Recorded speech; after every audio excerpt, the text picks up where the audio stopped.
Welcome everyone to State of the Republic podcast. I'm your host Luis, and in today's episode, we have a few things to talk about. First things first, we have a special guest joining us today, Brian Danzl from the TVB board, on the podcast to talk to us more about what Tower Bridge Battalion has going on this season for Sacramento Republic. There's a lot of things going on with TVB and Sacramento Republic, so we're really excited for that. Also, we're going to talk about the latest SRFC news. As we mentioned before, when we record a podcast, usually there's a new player announced shortly after, and that's exactly what happened. So we'll talk about our new player that comes to us from Spain. And then, of course, we'll talk about front office awards that were recently presented by USL, as well as some of the U19 Sacramento Republic FC's college commitments. It's that time of year where you start getting players that are committing to colleges. So we'll talk about where some of the players are going. And then our upcoming preseason friendly against Quakes 2, that'll be happening next weekend here. Then just some bit of news here with Modesto USL. And then, of course, we got schedules for Stockton Cargo, Academica, and California Storm to talk about here. So without further ado, let's go ahead and introduce everyone that we have here on the podcast, which before I introduce, by the way, Rian isn't able to join us tonight. We hope you feel better, Rian, and you can join us here next week. But first, as is customary here on the podcast, we like to introduce our special guests. So Brian Danzl, again with TBB board. How's it going, Brian? Welcome to the podcast. Thank you, Luis. Long time. I like to go back old school, but long time listener, first time caller kind of thing. Thanks for the invite to this. I've got some, updates on what's going on with TVB later this season and this upcoming week. So thank you for inviting me to the show. Oh yeah. Thank you for being on. I mean, I'm really excited for the season and TVB, all that's been going on. We've been hearing different things for that scarf to actually get to see it in person, and we'll share it here on the screen shortly. But I'm really glad that a lot is going on, especially as the stadium is going to happen next year, right? It's nice. It's a good timing for all this. Definitely. Next, let's go all the way over to the city of Elk Grove with Sharon. How's it going, Sharon? Hey, guys. Hey, Brian. Welcome in. Hey, Luis. Good to see you. Going okay. Still at the tail end of some upper respiratory stuff, but every day is getting stronger. So happy for that, and can't wait to dive into things and hear a little bit more from Brian and chat about the topics that we talked about. I think it's great. Yeah. And next, let's go over to the city of Kilgore, Texas with Jared. How's it going, Jared? It's going pretty well over here. Middle of February, already counting down a couple weeks to when I head out there for the home opener. Cannot wait. And, of course, got a little bit of Old Glory gumbo later on towards the end of the episode. A couple things here and there that are just a little bit outside the agenda, but we'll get to that. And also, awesome to have Brian on here as well. So, always great to have a TVB voice on an episode here. Yeah. Like I said, a lot going on with TVB. And especially with the new stadium in that section for TVB, right? And some of the rules around the section. I think definitely. It's good that those things are happening. All right. Well, you guys want to do some gloss of gratitude real quick, and then we'll get right to it. So, Sharon, go ahead and introduce us to gloss of gratitude. In the usual format, we have a moment where we just are grateful for something in our lives. It doesn't matter if it's soccer related or whatever. And I'm just going to kick it off and just grateful for medication, because without it, I don't think I would be getting better. And also grateful, my sister, when you live by yourself, it's really nice to have somebody remember the Valentine's Day stuff. And so I got showered with Valentine's Day goodies from my sister. So happy and really grateful for that. That's it. Okay.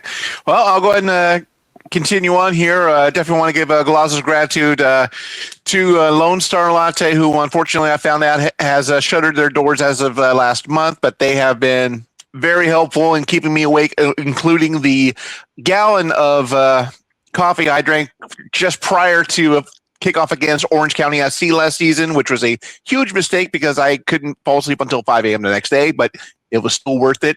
Also, Galazzo's a gratitude going out to Motel 6. They are helping me out in a couple of binds as far as upcoming trips go, but they were able to plug everything up. So very much appreciate them, especially in June, because the next day there'll be a World Cup, and they're like one of the few hotels that are below 600 a night. So, but also, Galazzo's gratitude, going out to, my work, things have been going very smoothly here, but also to TBB getting our new details. So they're going to talk more about that. That's what I've got for right now. Who's next? You have any, Brian? Yeah, always. Once again, my family, they're always the biggest one, but then just my friends, the groups, within soccer that they spend time with, they're always, important to me to be part of my life. So yeah, that's it. All right. And as for me, first one goes out to my girlfriend for helping me with the studio decorations. And there's a lot more things that will be added in the background there as the season goes on. So thank you. Thank you to my girlfriend for doing that.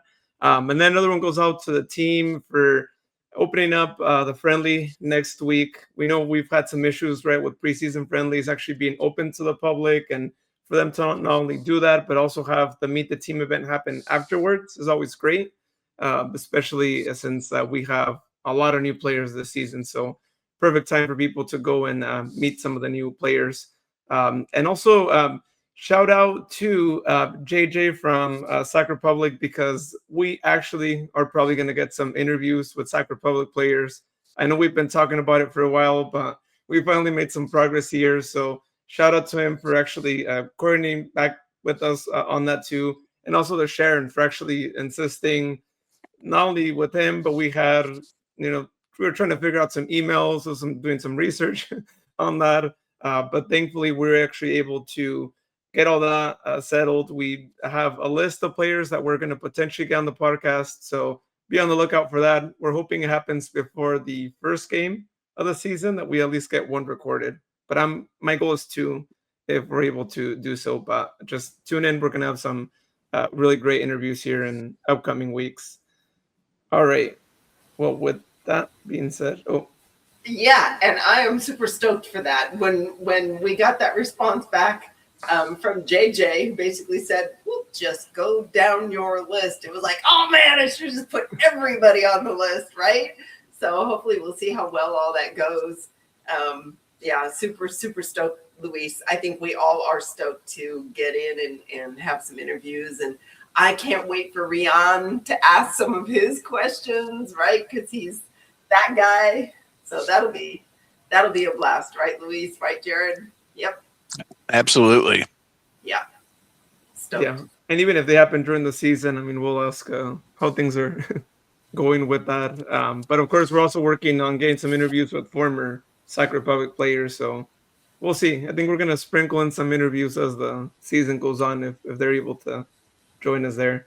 All right. Well, again, we have our special guest here with Brian. And as we mentioned earlier, there's a lot going on with Tower Bridge. So, Brian, I mean, go ahead and let us know. Like, I know you guys are talking to Sac Republic. You guys are going to have a meeting with them, right? We have a meeting with them. Our board's going to meet with them on Tuesday. We're going to meet with Dustin Vicari. We're going to meet with Coach Collins and some of the other front office staff to discuss what's going on this season.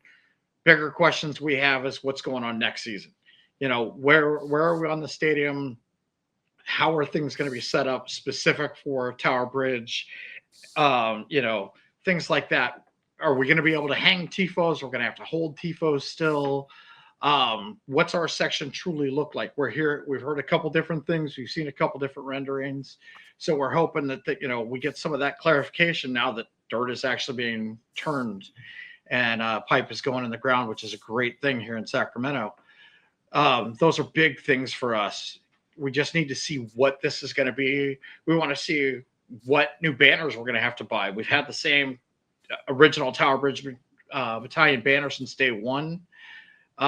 Looking at the way the field's going to be built in the new stadium, or the last rendering we saw, our front stands are going to be field level, which right now we're about 3 feet up from that. So that'll change the banner we need. What flags are we gonna? What is the club going to allow us to do versus what the current owner of the field that we currently play in, what do they allow us to do? Those are some of the questions on that, but also, membership is open, and those of you who have registered, thank you very much. This year we did 2 different types of membership. We did a basic $20 membership, get the emails, get on the Facebook page, get on the Discord, know what's going on. Then we've also got our more premium, which is our $30 membership, which gets you all that plus this year's scarf. And as you see there on the home page, till the first home opener, it's 19 days and counting. I'm grateful for Scott for getting that set up for me so we can all see exactly what's going on. But great looking scarf this year. Very, very proud of that scarf. That is an actual picture of the Tower Bridge back a couple of years ago. That is actually on that scarf this year. So we're very proud of it. Keeps some of our tradition and heritage, but also opens us up to some new things on that scarf. We've got that. We're always looking for volunteers to help, join and help set up stadium, help with tailgates, help get the word out.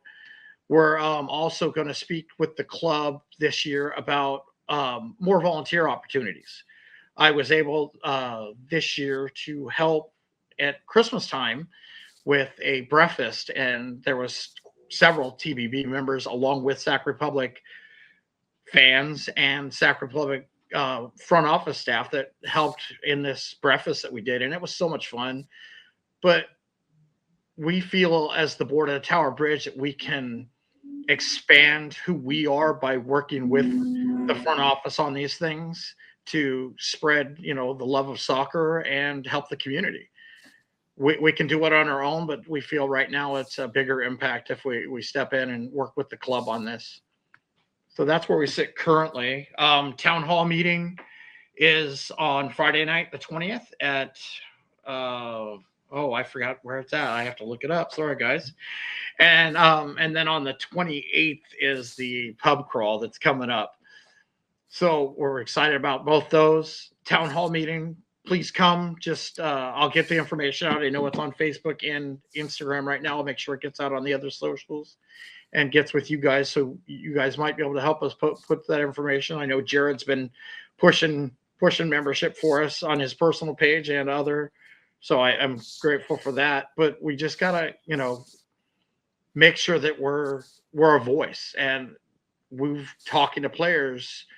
It is a big difference when we're there and we're in full effect and making as much noise as possible and supporting them than an away match when we're, 1 or 2 people there. It really does make a difference to them. We're going to continue the tradition of man of the match. We got great feedback from the players on that. They really enjoyed getting a scarf that says that they were the man of the match with the date, and their name written on it. It was fun at the beginning of the season. I'd hand it to a player and they'd be like, well, is this mine to keep? Yeah, this is yours to keep. It's got your name. It's got today's date on it. It is yours. And to see how much they really appreciated them and how much they appreciated the fans completely. The other thing that Tower Bridge is trying to do is we don't want just fans to be with us in the Tower Bridge. We want every member of the fandom of Sac Republic to be a member of Tower Bridge. We don't care if you stand with us the whole time, but we would like you to be with us. And we've got lots of those members, but obviously we want more, because it just makes a better atmosphere when we've got a crowd of 15,000 people all singing the same song at the same time. That is very powerful to our players, and it really does hurt the other team. So I know I rambled there a little bit, but that's what I do, and we're always pushing for bigger and better. So if people have questions, please reach out to info@TB Battalion and ask. You can always get a hold of one of us. all of us have access to the account, so we're all there, and somebody will answer within 12 hours typically. That's awesome. So, Brian, I'm glad you brought up the part about the camaraderie, that it doesn't matter where you sit in the stadium, because we mentioned this at our last episode, that it doesn't matter where you sit in the stadium. Anybody can belong to Tower Bridge Battalion. I'm so glad you brought that up, because that builds more camaraderie. We have this huge family in soccer. If it wasn't for TBB, I wouldn't know you. Correct. And I absolutely adore you and your wife and all the people that are, even on our podcast and some of the other friends. And your town hall meeting is at New Glory, which is kind of a good location because it's a little bit out of traffic in a way. So, and the fact that it's at 7 p.m. gives people a chance to get there. Yeah. And, one thing talking about, making everybody a member of Tower Bridge Battalion, our former president, a year ago when we had a meeting with him, Todd, he obviously the premium seats are more than Tower Bridge seats. And Todd looked at me a year ago and said, I don't want you taking these premium seat people and making them Tower Bridge members and taking them over with you guys. And I looked at him, I said, absolutely not. I said, my goal is to turn every member of this fandom into a member of the Tower Bridge Battalion. I don't care where they sit, but they're able to be part of us and, enjoy the game as much as we do. So they sit, that's fine. Not everybody wants to stand for 90 minutes. So you mentioned you're going to have a meeting with Dustin Bakari and Connor, is it?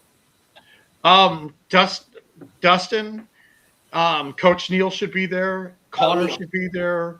Okay. I was told several other people from the front office will be there because some things, as we all know, have changed in the front office. So there's some new people in some new positions. So they want us to know who to contact if we've got problems or questions. And not that we have problems. Right. So will you share that information at the town hall meeting, kind of like the Gestalt? Because a lot of people don't know the levels of what goes on in the front office. We just know our account rep. So correct. We will put out the information that the club will let us put out. Obviously, of course, and I'm excited for this meeting on Tuesday night with them, and then Friday night being able to turn around and express to everybody what we saw and heard. So that you're allowed to say. What's that? That you are allowed to say. Yeah. Yes. I don't want to get myself in trouble. So yes. That's excellent. What a great update. Thank you. I think I've already paid for my membership, so I'm looking forward to that scarf. Yeah, I'm looking forward to mine too. I was told Saturday we will not be having an official tailgate, but something tells me we'll have scarves there. We'll get together and hand those out, the ones that we need to get handed out. So, and with the game at 5 p.m., so what time are you guys going to kind of gather? Well, and hoping to find this out on Tuesday, but the way we work with Cal Expo right now is for us to hang our banners, we have to be there exactly 2 hours before game time, which puts us there at 3:00 in the afternoon to start hanging banners, getting flags inside, things like that. So if that's the case, we'll be there at 2:30 to make sure we can get over to the front gate and get all our stuff ready. And those are things that we've already been told when the new stadium comes, we won't have to worry about. Mm-hmm. So. Yeah, good old Cal Expo, but next year that will be a thing of the past. Yes. Well, I'm glad that you guys are having the two memberships there, as we're looking here on the screen. $20 membership only with no scarf. Although I think people just pay an extra $10, you can get that really cool scarf and some swag. It's well worth the extra $10 that you'd be paying. I agree, Luis. But last year, we bought our scarves, and I think we've probably got 30 or 40 people who never picked them up. They just said, we don't want our scarves. So that's why we decided to go with the two membership option. And we've got a few people that have signed up for no scarf. already, which I was really shocked at because I am that way. And if you look in Sharon's back image there, she's got, 100+ scarves like I do. So yeah, I just keep collecting them. So Yeah, you can never have enough scarves, right? As I think, as a fan of the sport. exactly. Well, I'm glad that with the new stadium, as you mentioned, they're giving you guys that input to, kind of figure things out and work with you guys to make sure that that section is as great as it can be for the supporters, right? It's not just something that they just kind of put together, or they just figured, oh, people might like this, or like they're actually getting to hear it from you guys versus just them just visually seeing what might be good. Yeah, it's. I have a feeling it's going to be a great meeting on Tuesday. Yeah, and it looks like Sharon might be having internet issues. I just see this like, oh, okay, she'll be back. But yeah, Jared, I think you were going to say something, right? Y'all know I love the tailgates that TVB puts out and everything like that. I just wanted to see if I've heard right. There's potentially no tailgate for the season opener. No, this upcoming weekend, the 21st. No, the okay. Opener Okay. We'll have okay. In full effect. But yeah, this preseason match. Okay. First of all, don't ever do that. and second of all, my trip to the new HEB in Forney is saved because since now I know for certain there's going to be a tailgate, I'm gonna have to get some of the Texas beers, bring them over here. So no problem. Yeah. Oh no, that would have been, a lot of people would have been disappointed for sure, right? But it's like if Jared's coming by, like we need to celebrate your birthday at the tailgate, on the TV tailgate. Oh, I remember that. That was the parts I do remember are excellent. Oh yeah, right. Yeah, and there was the other part, the part after or when the picture was taken and onward. Yeah. But hopefully this time it's an actual win, though. Of course. Well, yeah, no, that's really great. And also, I was reading through here on the website. It looks like you guys are going to have a new system in place, right? It won't be the code, right, that was previously used, where anyone could just add the code. You could buy the tickets if you wanted. Now you actually have to like tie your email address, right, to your TV account, or how does that work? That was something the front office and the board's been working on to make sure that we get the best possible ticket price for members, is tying the two together. So there's some behind the scenes stuff that I still have to ask some questions about. But yeah, right now all that information is being tied directly to the SeatGeek account if you're a member of TBB. And if you go on the team's website, it actually tell you to get the best season ticket price or the best price in the TBB section, you need to become a TBB member. Oh, that's great. I'm glad they tied the systems together like that. Yeah, that went real smooth too, because once the tickets went on sale at Central Time here, I was able to get logged in. Didn't necessarily have to put in a password or anything like that, but since my email address with SeatGeek is the same as with the TBB, it flowed real quick. I mean, I was able to get my season opener ticket as well as my final state fair match ticket against Sporting Jacks taken care of. So we're good on those. So I love the new process. Good. That's something I can report out to the club on Tuesday, because I guarantee they're going to ask how that's going for if we've heard things from members. So that's good to hear.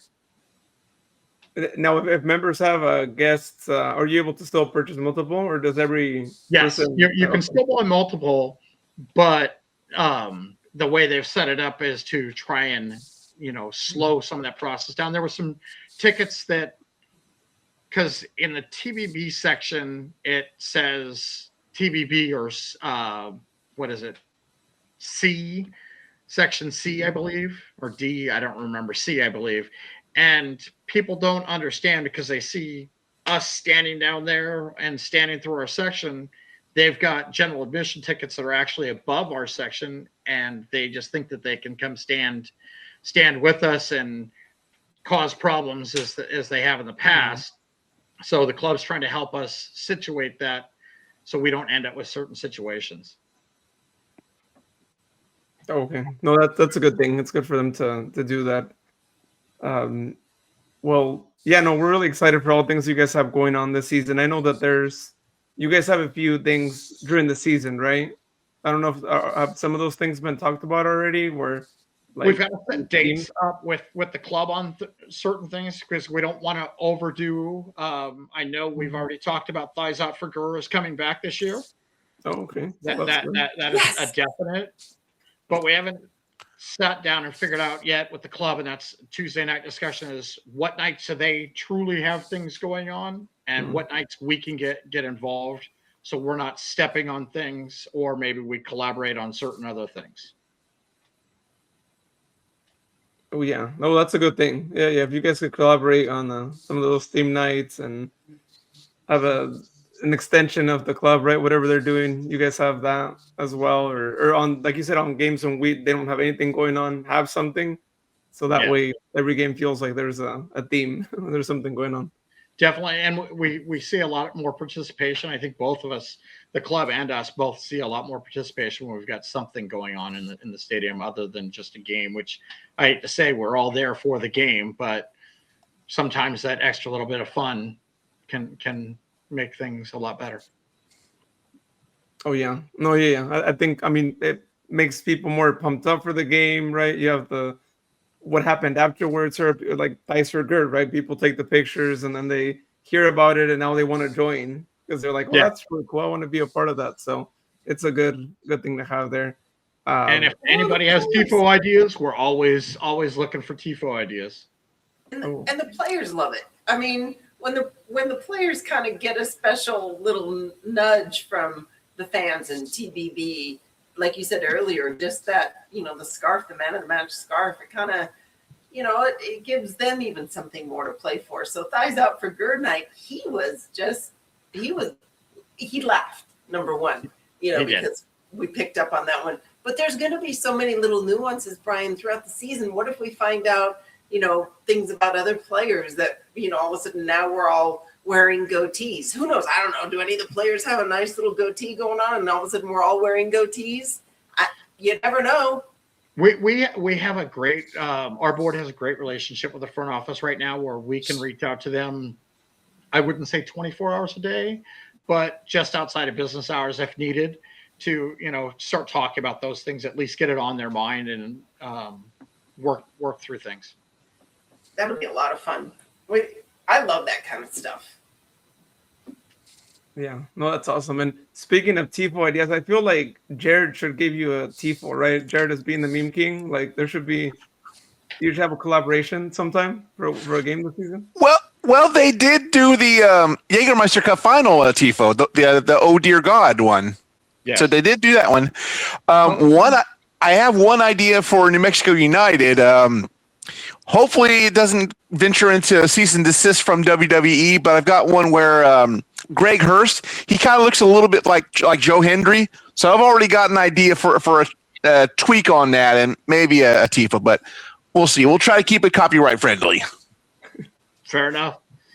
Something else I didn't mention, and I think I mentioned to Sharon, is recently I went to Denver, Colorado for the Independent Supporter Council conference. So Independent Supporter Council members from all over the country, from every level, League One, League Two, Champion, MLS, W, the USL Women's League, the Professional Women's League, all come together, and those of us who are members, and we sit down for a couple of days and talk about trials and tribulations of what's going on, and it gives us another voice from everything from the PLA, the players PLA right now that we're working through. Got to hear directly from their president, took a class on TIFOs, took a class on merchandise, just listen. And then they actually this year they brought over the European supporter group, their council, so we could listen to things that they've done over there. Some of the things they've done over in Europe is supporter tickets are guaranteed pricing. Does not change from place to place. If it's 56, I think he said 56 pounds is the highest it is for any supporter ticket anywhere over in Europe. So it doesn't matter what stadium, you know exactly what you're paying. Unlike us, I go to San Jose, I pay a certain price. I go to Oakland, I pay a price. I go to Boise, I'm going to pay a price. So, it was nice to hear some of these things and just how other supporter groups work through them and how we work through problems, how we work through solutions. So there was some great things that came out of it. Oh, That's really cool that you got to do that and, represent Tower Bridge Battalion. Did you make some new friends over there? I did. I actually, somebody who picked me up from the airport is the president of the Switchbacks supporters group. So got to spend some time with him and get to know him a little better. It was real easy. I didn't have to remember a name because it's the same as mine. So that's why I did it. But, and he had a beard, so it was really great. But, we got to talk about some of the things and that they're doing. I think there's a big scarf exchange that happens throughout. So you bring your team's scarves and you exchange it with other ones. I think I picked up 15 or 16 different clubs' scarves, from MLS to League Two scarves, which was really, really cool. And just to see the quality of scarves that different clubs use, the club manufacturers, how they support one of the League Two teams. They're in a high school stadium. So how do they tailgate? It was very interesting getting to hear, how does this happen? Obviously in a high school stadium, you can't drink, you can't tailgate. How do they do it? Well, they got lucky. There happens to be a bar literally across the street from the high school. But, and they're in a little college town. And Jared, I'm sorry, it's in Texas. I can't remember the name of the team, but I'll have to figure it out for you. There's a few around. There's Texoma, and I just recently joined Fort Worth Vaqueros, which I'll talk a little bit about in the Old Glory Gumbo. But yeah, the soccer is growing in Northeast Texas. Thankfully, it is, and it was just great to hear how everybody can collaborate and work. And I've got some questions on 501c7s, which Tower Bridge is, and do we need a 501c3 also? And how does that work? And I reached out to an MLS called that does both, and to figure things out. As you guys all know, there's three parts of Tower Bridge. There's Tower Bridge, there's the Capital Ultras, and my Spanish is bad, so I'm not even going to try and pronounce it because I'm just Los bad. Desmadrosos. Yeah, my Spanish is bad, so I don't insult by saying it. But so there's the three parts. But listening to some of these other clubs, they turn around and they have smaller supporter groups within their main support groups, and those are the ones who do their TIFOs. And listening to some of these MLS clubs, they spend months on these TIFOs, and then they fold them away, fold them up, put them away, and maybe they'll use them again, maybe they won't. 3 or 4 years later, they pull them out, throw them away. And it was just interesting to hear some of the things that go on at the bigger clubs and the smaller clubs, how they do things. And so thank you. Well, and I want to reiterate what you mentioned about getting like a committee to do TIFOs, because I watched how it went last season, and we really need more people to volunteer to step up and organize and do and all that other stuff. It's a big job. TIFOs are a big job. Yeah, and what our board takes on, people see us at game days, but they don't see all the stuff that happens behind the scenes, setting up that TIFO, drawing that TIFO, getting emails out when they go out, getting the social media posts, setting up watch parties, then you get to the watch party, they're like, oh, we double booked. You guys are going to have to go somewhere. Where do we pivot? How do we pivot? Setting up town hall meetings. It is a lot of work for the fandom that we believe in. I get it. I run a nonprofit, mostly doing events in the neighborhood, and it's a lot, and I don't even do as much as you. So thank you to Tower Bridge Battalion for putting the underpinnings of fandom there. Thank you. Yeah. Well, yeah, you're welcome to stay on board, Brian, as much as you're able to, as we continue here. But yeah, thanks for letting us know everything that's going on, and just hoping more people can join TVB this season and be excited for next season, because I know that section is going to be packed with the new stadium. New stadium, people want to be there. It's going to be different, I think, than at our current stadium. That's the goal. Although I still love the fact that when we are a packed stadium, that wall of sound coming from the end, oh my God, from the different spots when you are in the different parts of Heart Health Park and the wall of sound hits you, it's amazing. Lord knows what it feels like when you're on the pitch. It's amazing. So keep it up. Love it. Thank you. Yeah. Imagine at the new stadium, right? Since it's going to be laid out different, right?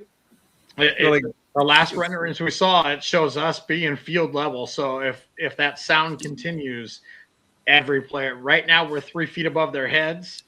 Now we'll be at their head level. It'll be definitely with the drums, the cowbells, maybe the players can hear the cowbell versus just me. But because I have loved the woman who does it. Rose is the greatest person around, but she literally stands right here next to me and bell, bell, bell. So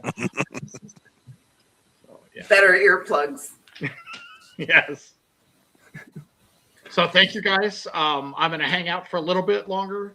Yes. And because I want, I don't want, I'm being selfish. I don't want to wait till it gets published to listen to all of it. So I'm going to and listen, and then I'm going to split, but I'll make sure to say goodbye before I leave. Love it. All right. Well, thank you for, again, continuing to be on here. Well, let's go ahead and talk about some recent Sac Republic news. And I think I want to start us off with our new player. You guys don't mind, because I feel like it's been a while, well, since we last recorded and talked about new players, right? So how about we talk about our new player here, Pep Casas, born in Spain, a product of the Barcelona La Masia, which, I mean, if you guys know, like, Spain, that's a really famous academy. Lots of greats have come through there, right? I mean, we know Messi came through there, so many others. So to hear a player that actually gets to have that experience, right, is amazing, because, I mean, one would think, right, this is a really selective academy. Like, they don't just recruit anyone or allow anyone to be a part of the system there. Yeah, he was able to be a part of it there from 2009 to 2012 as the years he was there. And then after that, he went to Ipswich Town, spent about a year there. This is during his youth career. Then I believe went back to Spain with a team called Europa. Then actually for college, ends up playing in the States with Indiana Tech for 2 years. And then with the University of North Carolina, Wilmington for another 2 years there. And then as far as senior career right here, as we see here, start off with Fort Wayne, right there of USL League Two back in 21-22, and then in 24 actually got drafted by Inter Miami. So he played full season with Inter Miami, 2 of MLS Next Pro, and then even with the senior team saw 2 appearances, which one would think it's really difficult to even make that jump, right, with the star players they have out there. And then after that, in 25 last year, he played with Huntsville City FC, 27 games played with them.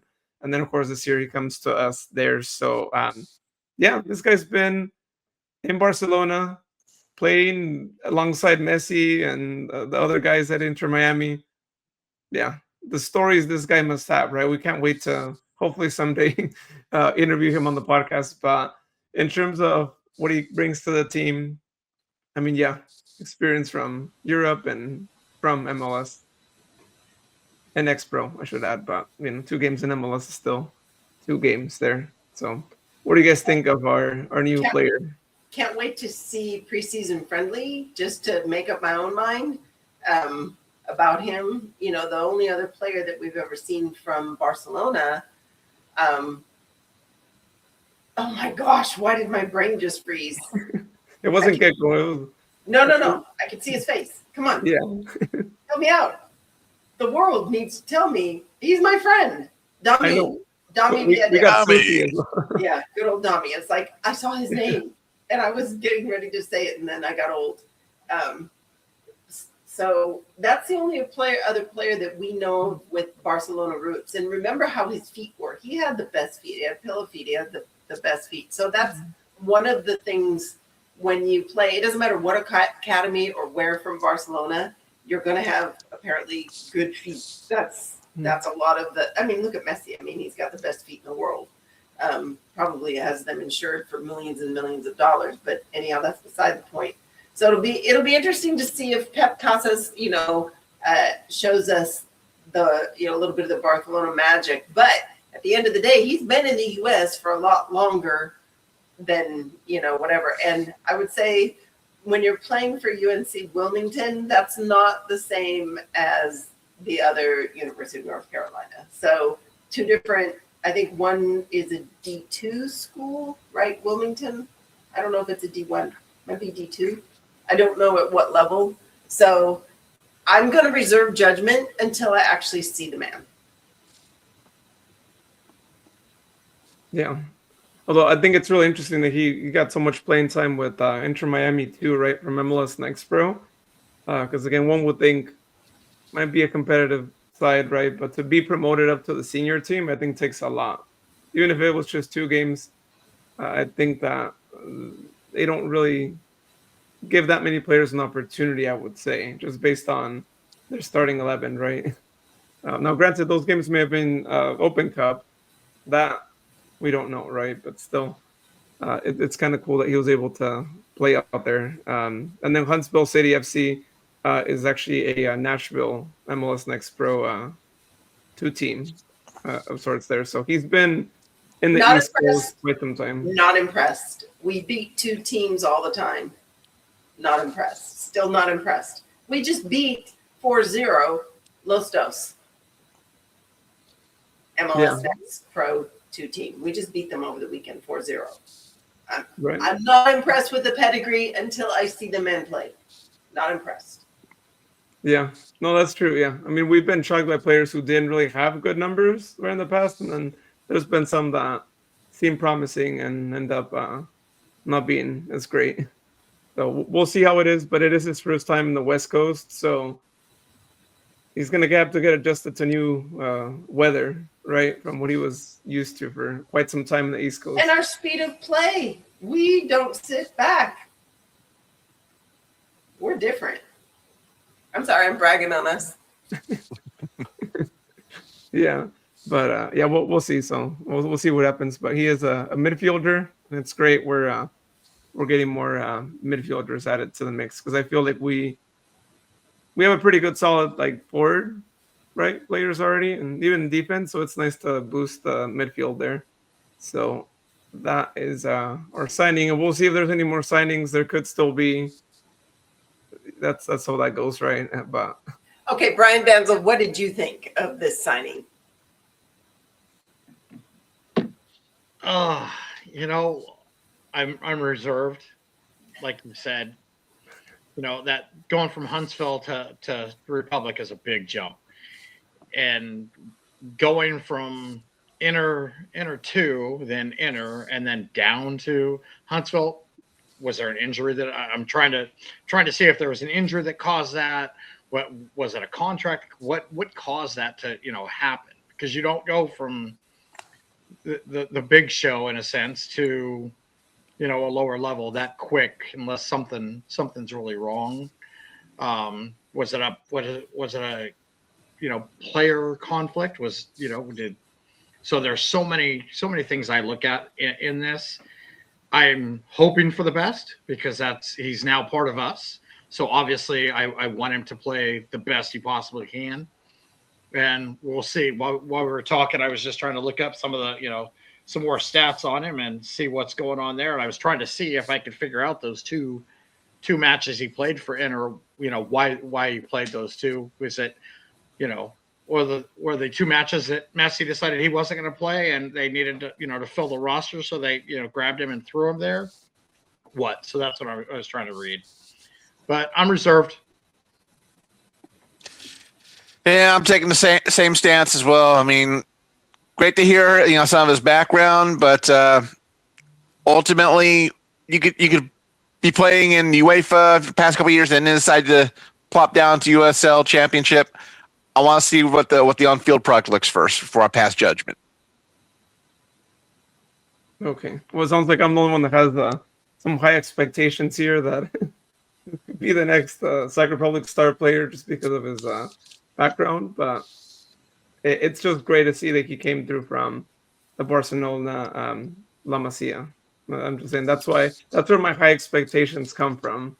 If you're a player that went through that, there's a level of stardom that you can have potentially, is what I think.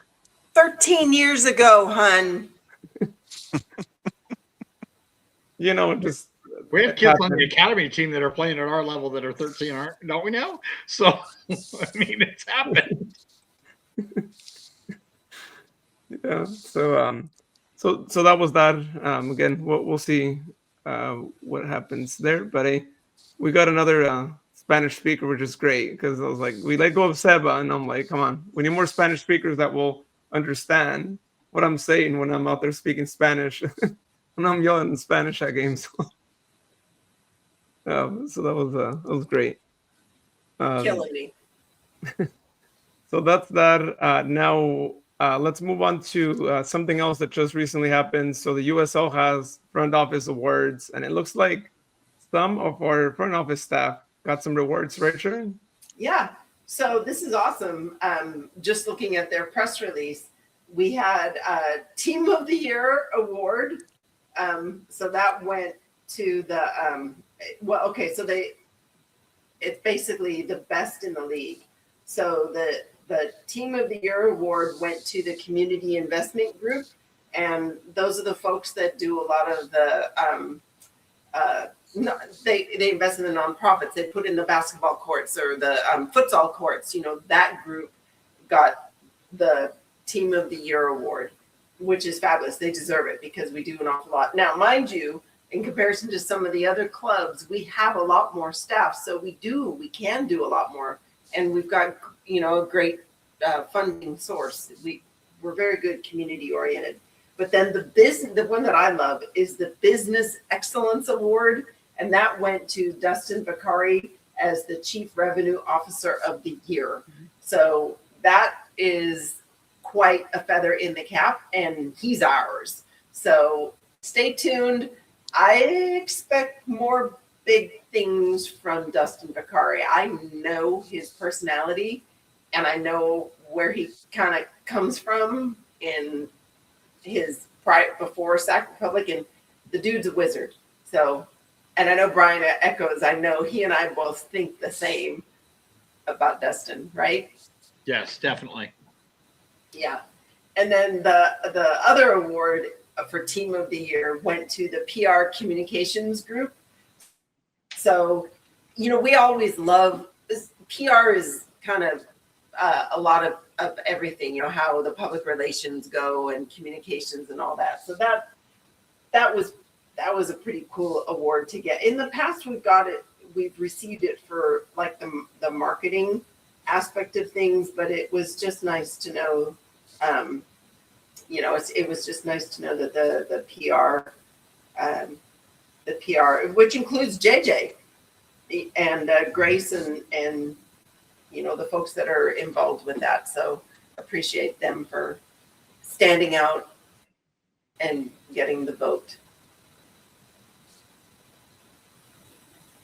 And Sharon, weren't we the only club that had 3 awards this year?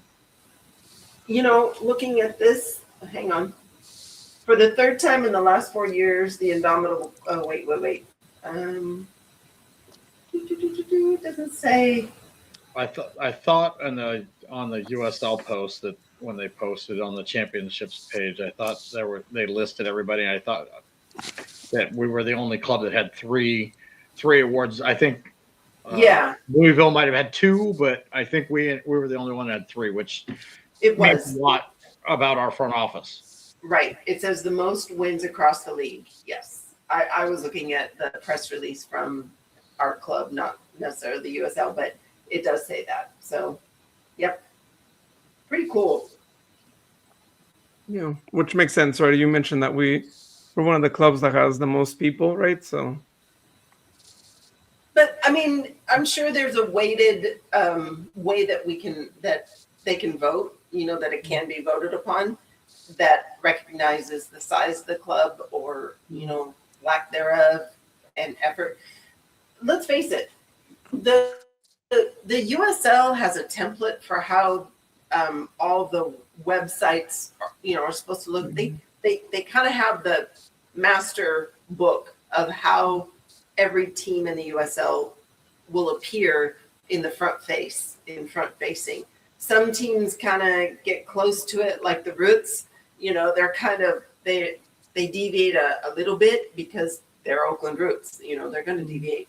But for the most part, if you look at almost all the clubs, there's a template, so to speak, of how they face forward and how they're supposed to do things, how they invest in the community, all of that. It's part of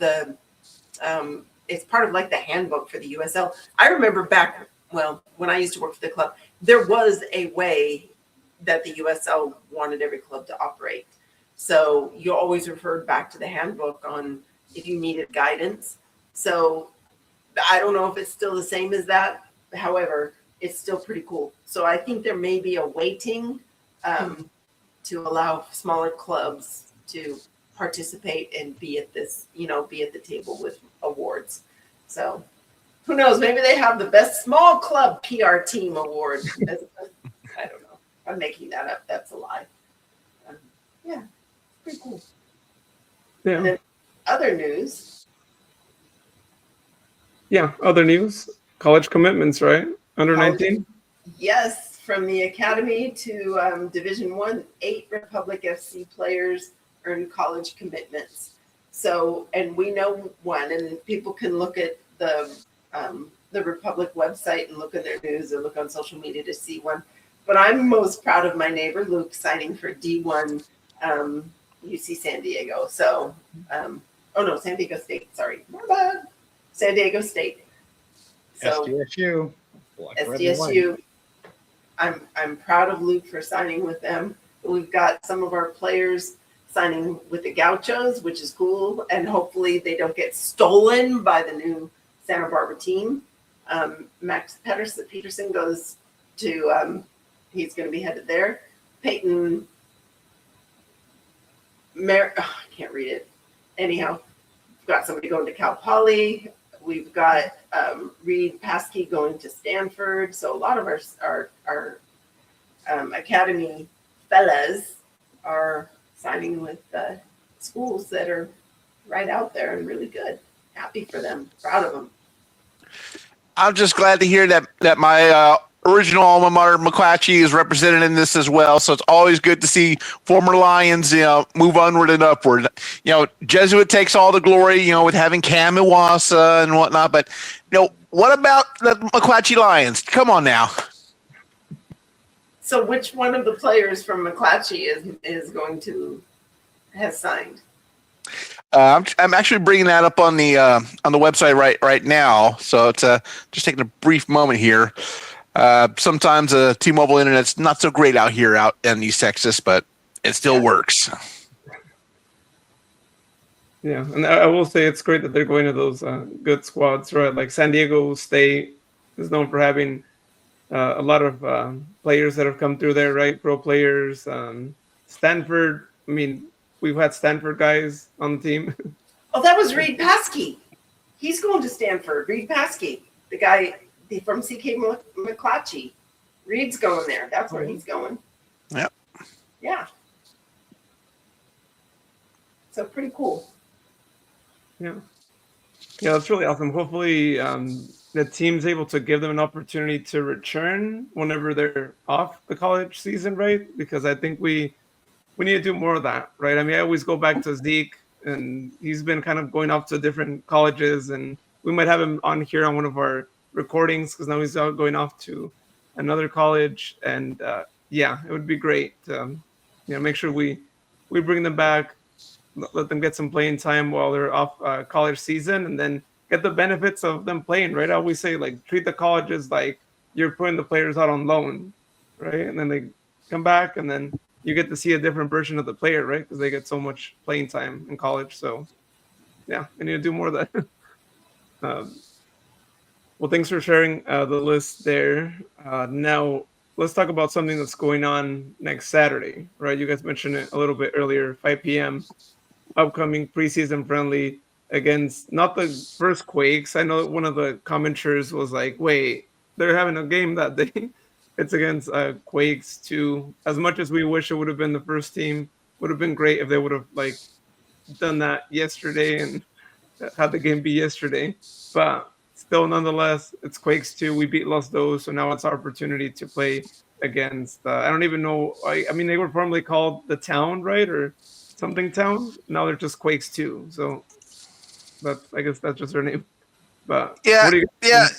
It was a little difficult trying to find information in because part of it points to the Town FC, but then other part points to San Jose Earthquakes too. So it's a little difficult. I mean, I think that portion is managed by the town. But as far as, if it's the same group or not, I don't know. It's up in the air. Yeah, MLS Next Pro and their weird rules, right? It's like, hey, it's Quakes 2. We've been the first Quakes before, so now it's our opportunity to play against their B team, right? And get a win at home and get to see the new players. The team is also going to do a meet the team event afterwards. So if you guys are thinking about going, this is your chance to be able to meet a lot of the new players. Maybe get some autographs as well there. But that'll happen right after the game. And also it's good that the game starts early, so it makes room for that to happen and for people not to drive too late, because I know it would be a little difficult if it started at 7.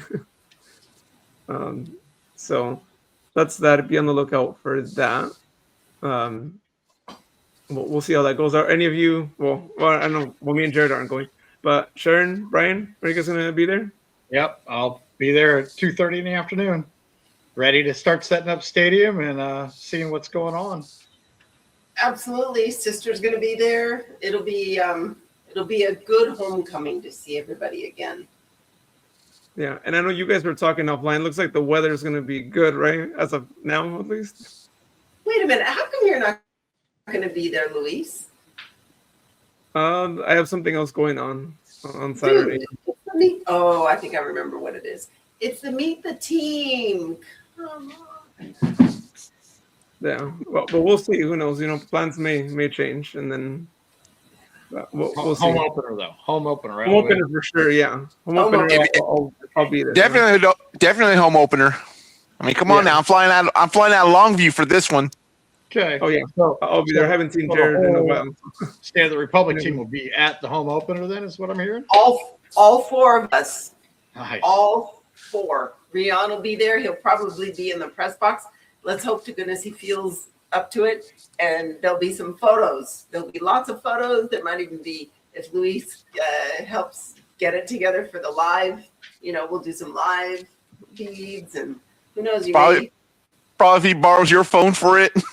Yeah, as long as he borrows my phone. Yeah, and I think there's going to be some streaking. I don't know. Is there any streaking planned? What? Jared? TBD is not mentioning it. Right now, I'm looking, it says 52 and no rain on Saturday. So. Oh, this coming Saturday. Okay. This coming Saturday. 52 was the high for the day, and no rain in the site. But for the home opener, it better not rain. Exactly. Exactly. Yeah, I agree. Yeah, hopefully not. That would be a crazy home opener. I can't think of. Well, maybe there's been one, right? But in recent times, I don't remember a home opener where it rained like that. And there better not be one. Yeah. No, I remember games at the end of the season, Miracle Bonnie, a little bit of rain, but that was, not at the beginning of the season.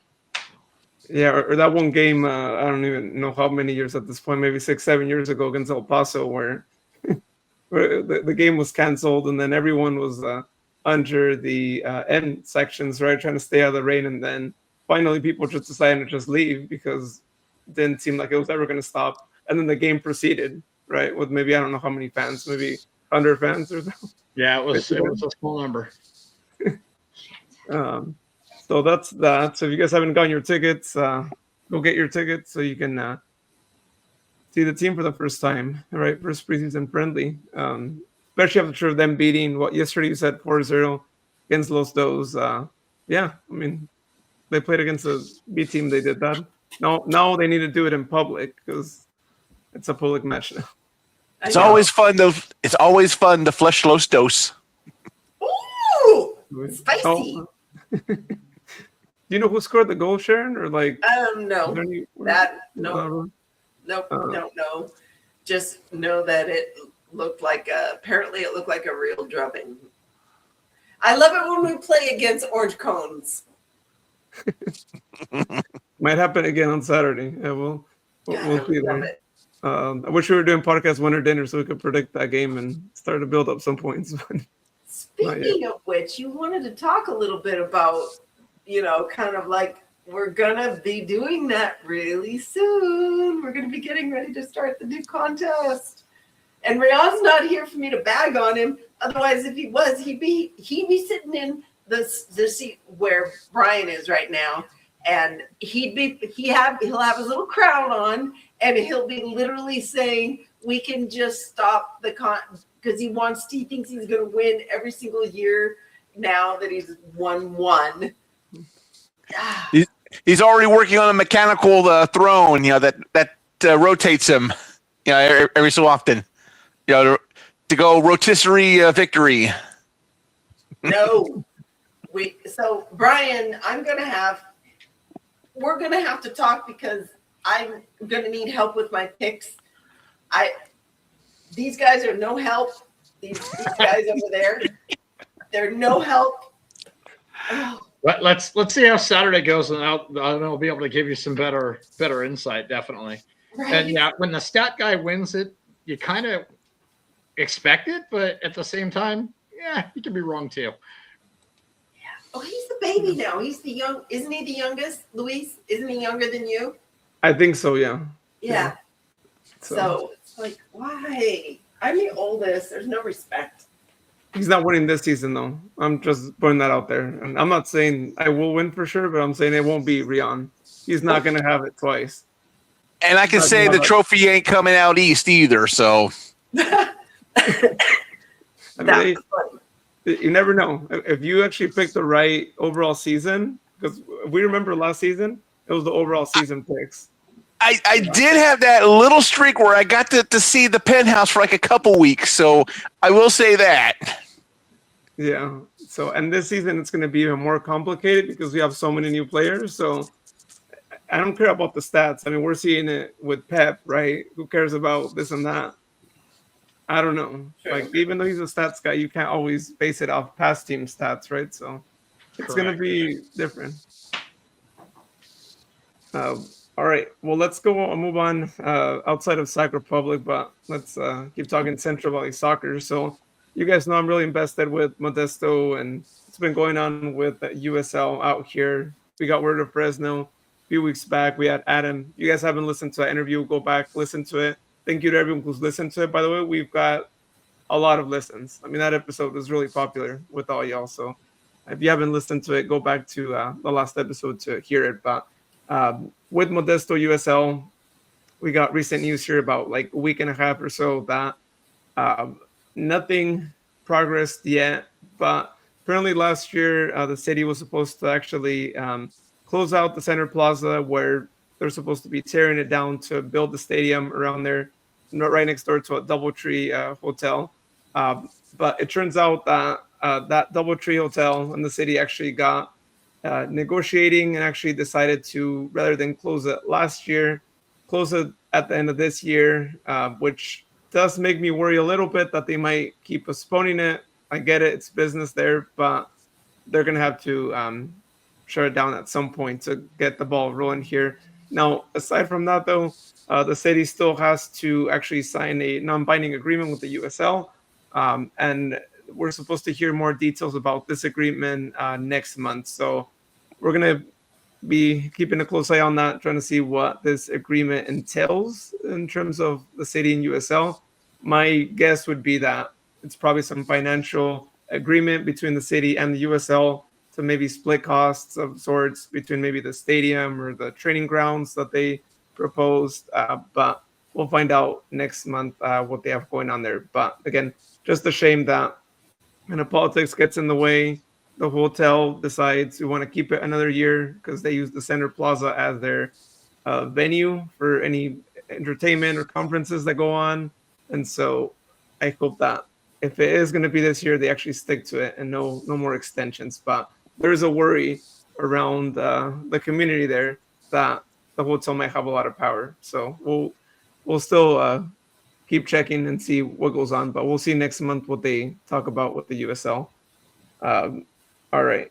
Now let's move on to schedules, right? We know USL W is going to be happening here in a few months and League Two as well.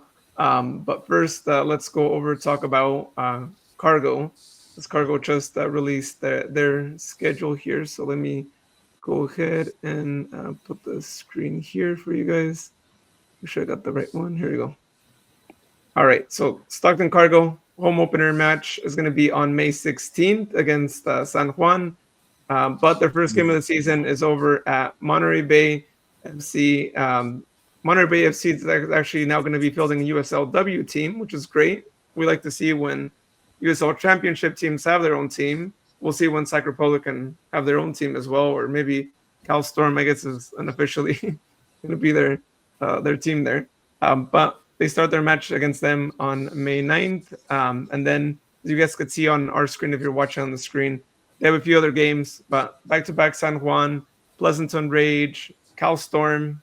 Keep that one on the calendar. It's always great to see a Cargo Storm game, a rivalry of sorts there on June 3rd at Davis Legacy. And then they pay a visit to Stockton on the 23rd of June, 7 p.m. start time. So pretty much for all their games, from what I'm seeing here on the schedule, it looks like all the start times are 7 p.m.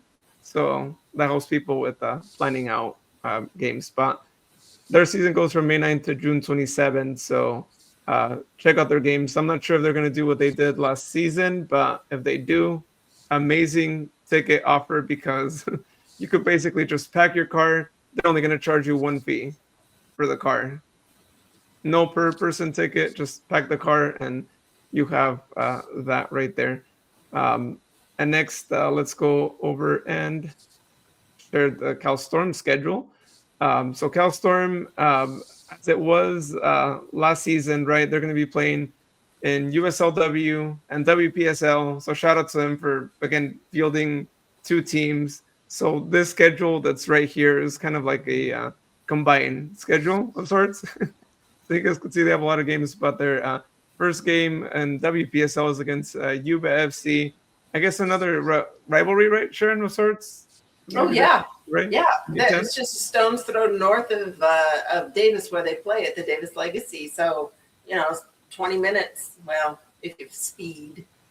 Oh, yeah. So a few WPSL matches at the beginning of the season from May 10th to the 22nd.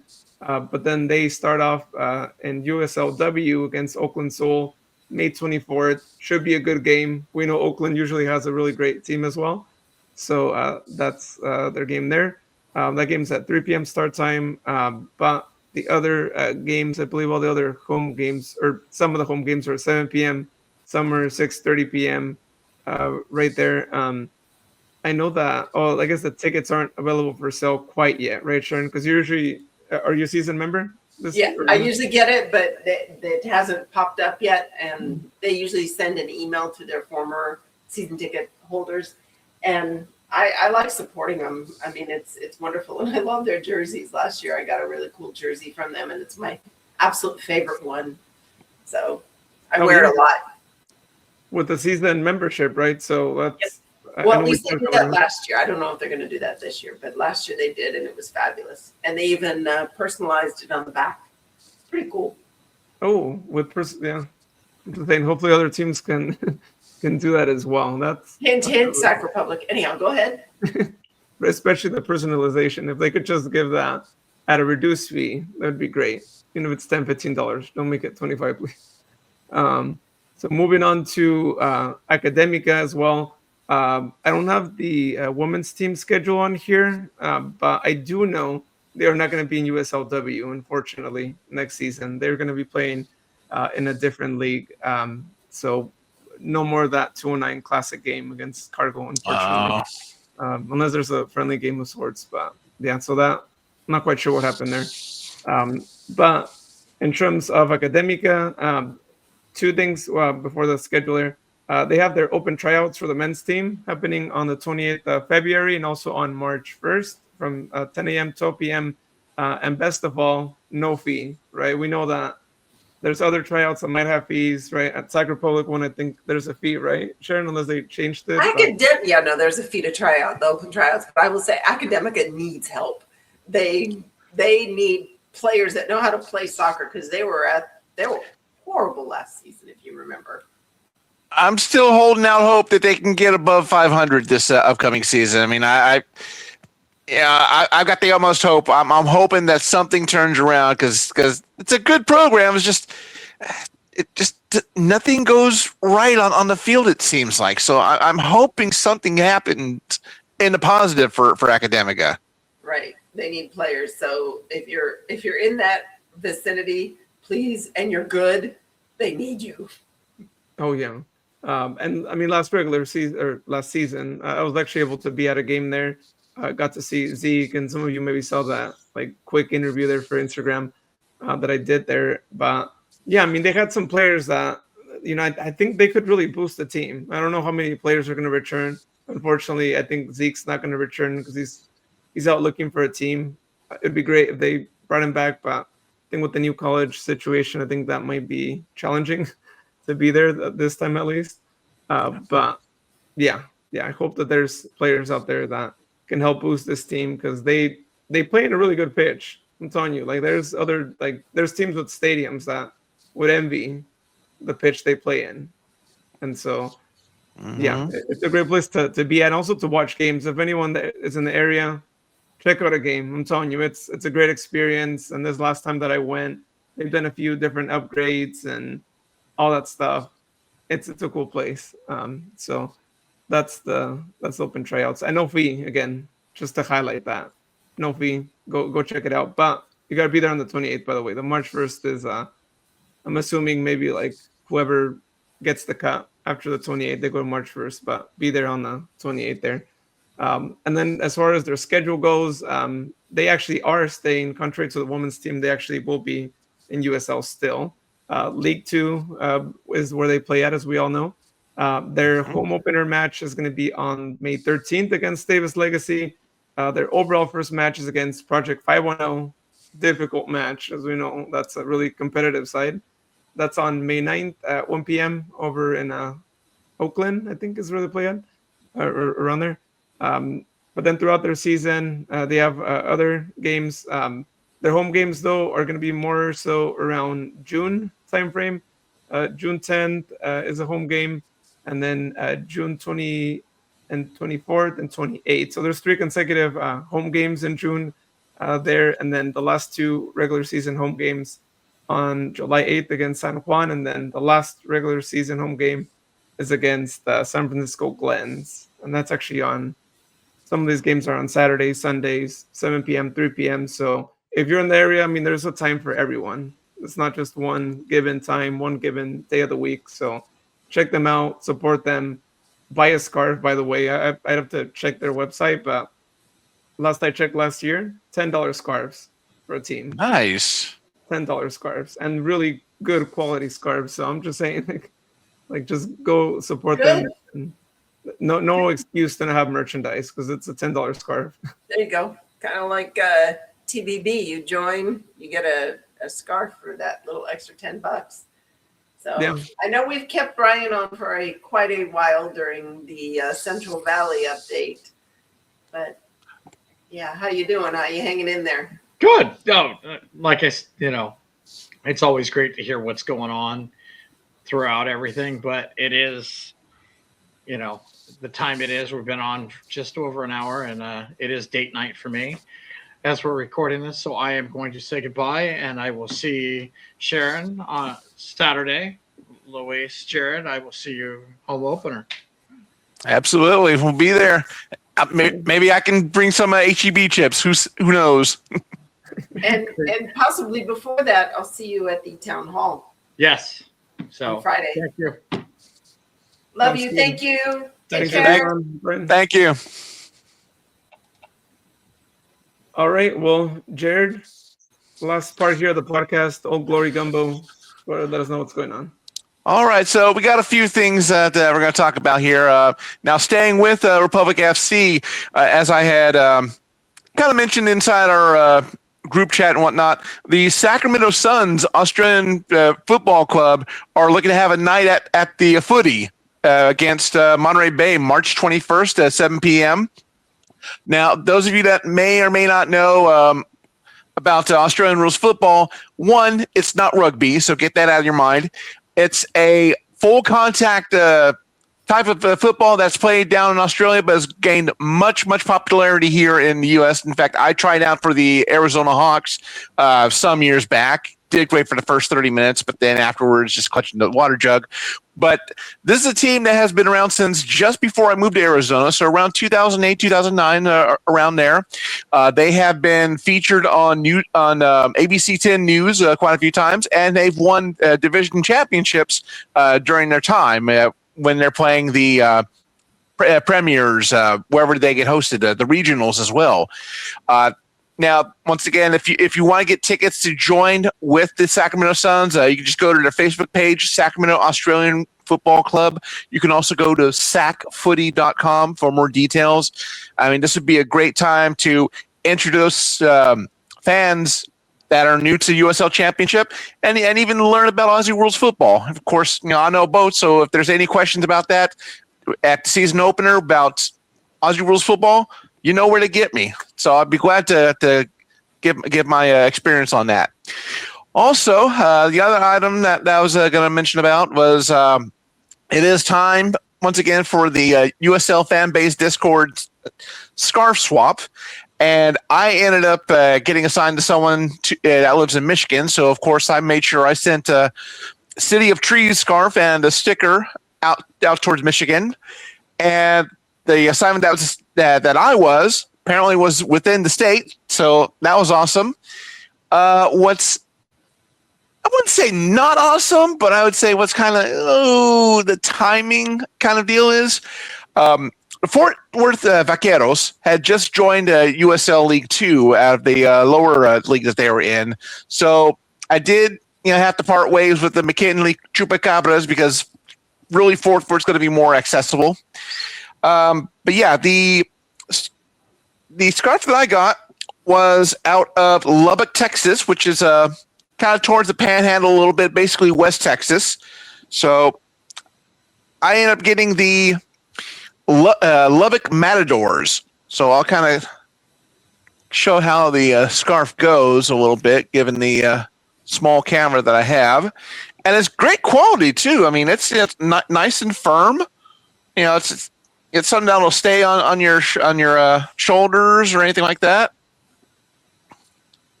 And of course, it has the area code 806 and the city abbreviation LUB for Lubbock.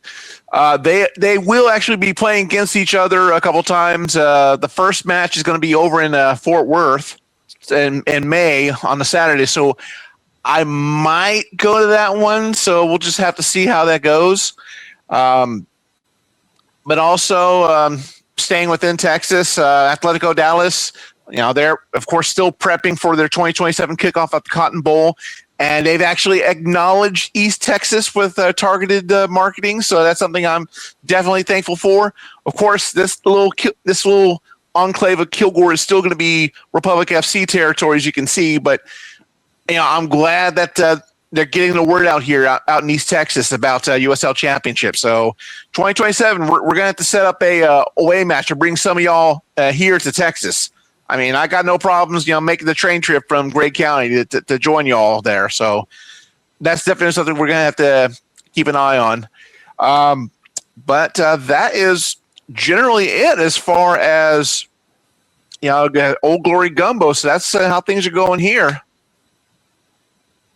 Yeah, that's really cool that they're doing that, and it's great to see them try and build a fan base. Of course, a year before they field a team and try and get more support out there. And Dallas Airport is easily accessible, right? There's a lot of flights out there, and oftentimes good prices. Yeah. So two airports. Yeah, we have DFW and then also Dallas Love Field for the folks that are still flying Southwest.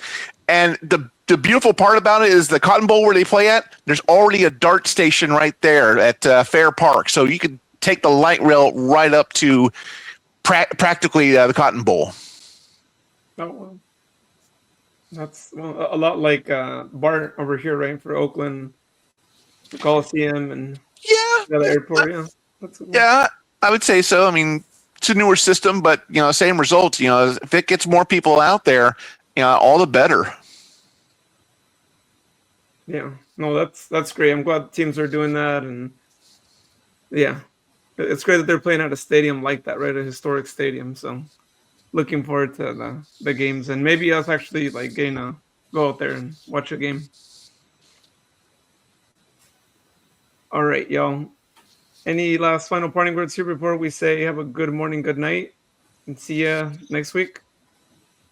I'm just looking forward to seeing everybody and, seeing the front office folks, and because they've grown, and, checking in with all of the friends and watching our team play a friendly this coming Saturday, and just grateful for all of us being together and for everybody who listens or watches our podcast. Appreciate you. If there are topics you want us to think about or talk about, let us know what they are. If you want to participate and, be a square on our squares, send us a note and we'll see what we can do. Thank you. And also for our listeners that aren't exactly in Northern California, but you want the experience of Republic FC matches, you haven't done so because the stadium's too far. This is a great resource. I'm still working on possibly going to Orange County in September for Labor Day weekend, but it's always great to hear from away fans or folks that live outside of the market but are Republic FC fans. So we definitely welcome your voice as well.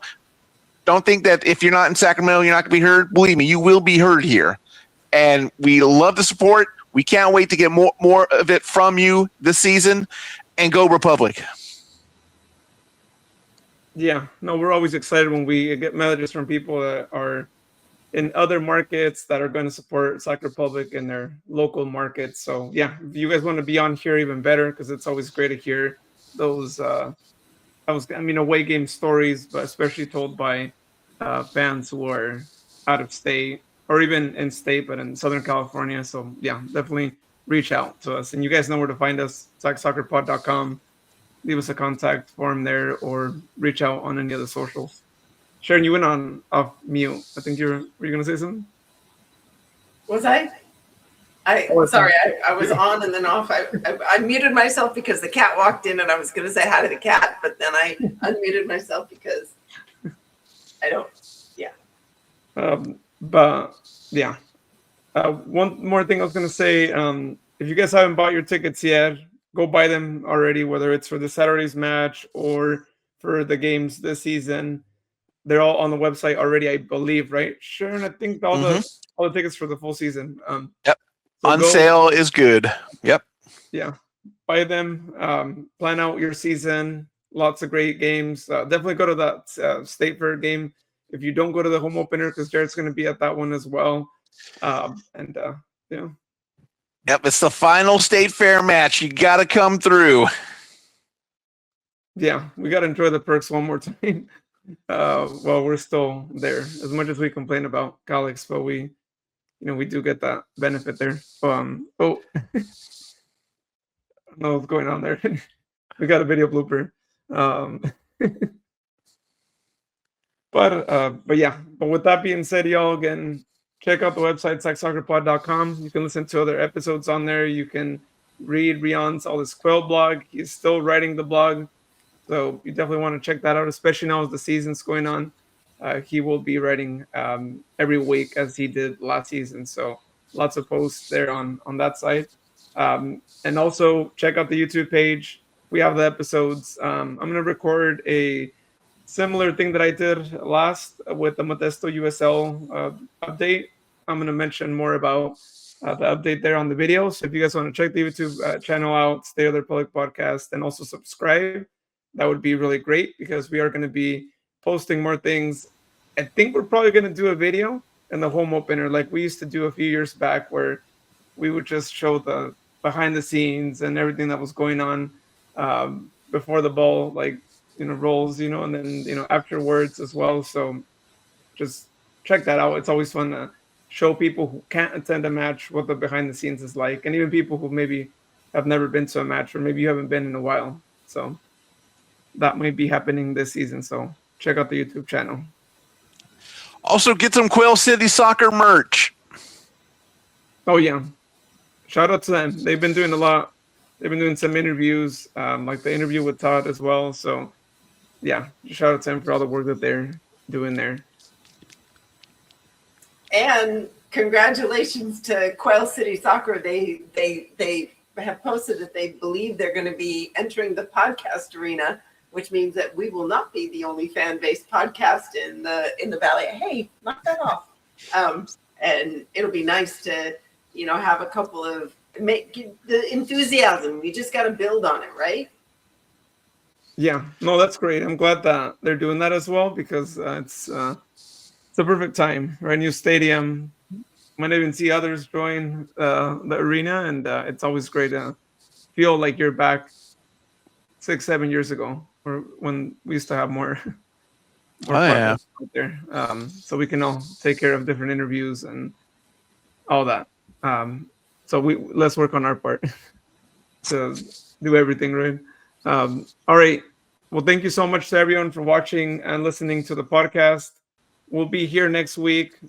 I know the season hasn't started, but next week we'll talk about the game that Sharon's going to, and we'll see who your standout players are and what else you get from that.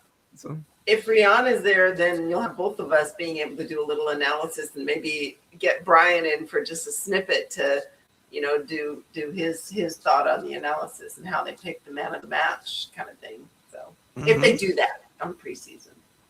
Yeah, which would be great if they televised it, but I get it. It's a preseason match. So we'll rely on you guys, because we're going to need that information for our podcast winner dinner. I'll take copious notes in between screaming and yelling and things like that. Not taking any notes. Sorry. Just going to have to try to remember this brain in mind. All right, maybe I'll take notes. Who knows? Yeah. Rihanna will take the notes. Yeah, if he's there, right? I don't know if he'll be there, but I'm gonna ask him right now. Yeah. But with that being said, y'all, have a good morning, good night, whenever you're listening to us, and you'll hear us next week here on the State of the Republic podcast. Oh, cue the music.